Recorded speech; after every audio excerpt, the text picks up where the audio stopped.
tiene patas de copsa. Oops.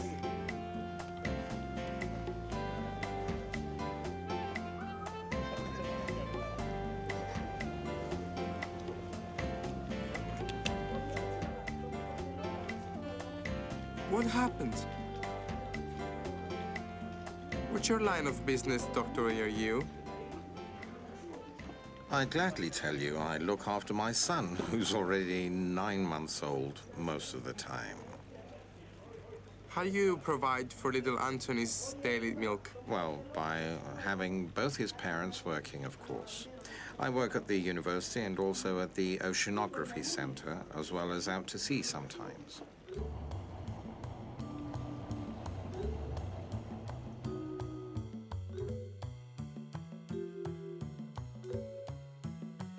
It's only shallow waters. Get in.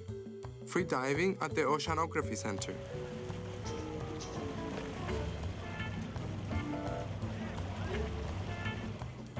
We deal with natural oceanography, the movement of currents in the sea, that is. We develop models for the movement of currents, and we measure the temperature and salinity of the sea.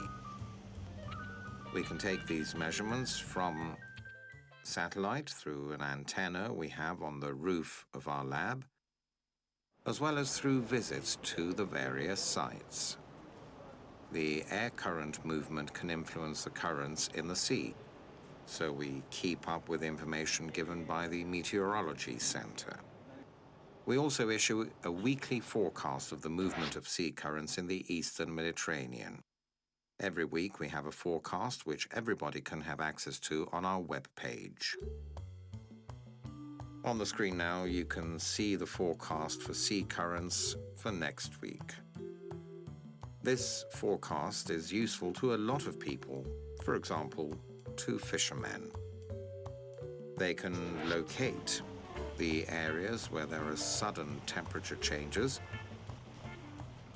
as those are the areas frequented by most fish. It's also useful to make models for rescue teams to pinpoint where a potential castaway might end up. Moreover, it's useful in order to locate ships that pollute the sea.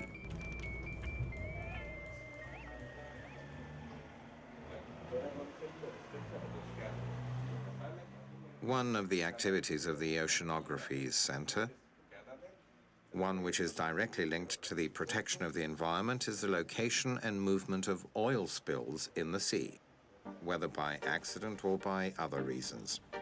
In case of such an accident, it's useful to know where the oil spill might move to in order to be able to deal with it.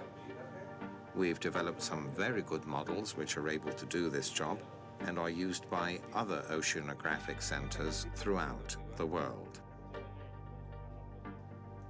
One of the greatest successes of our center was in locating the oil spill created by the bombing of a power station in Lebanon during the recent war.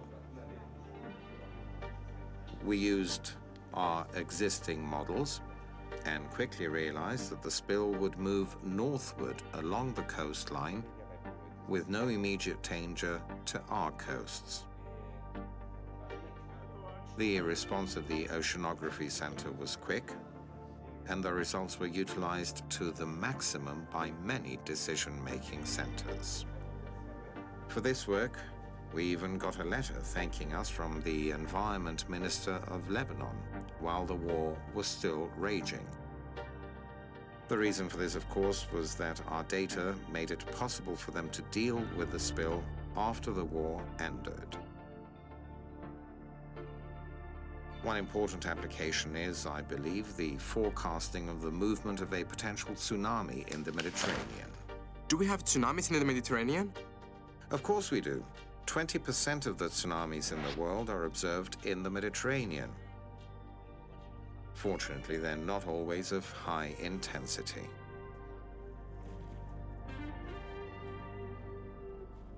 A recent case occurred in the 1950s in the Greek island of Amorgos, which caused the death of 50 people.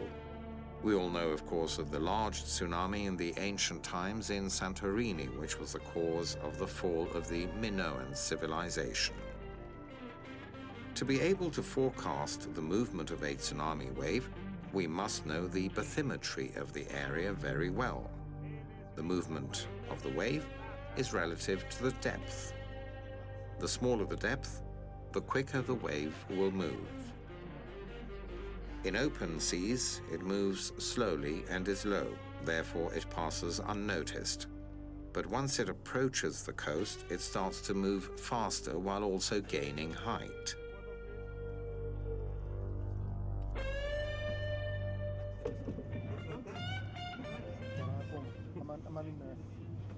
End of intermission. When Judy calls, research can wait.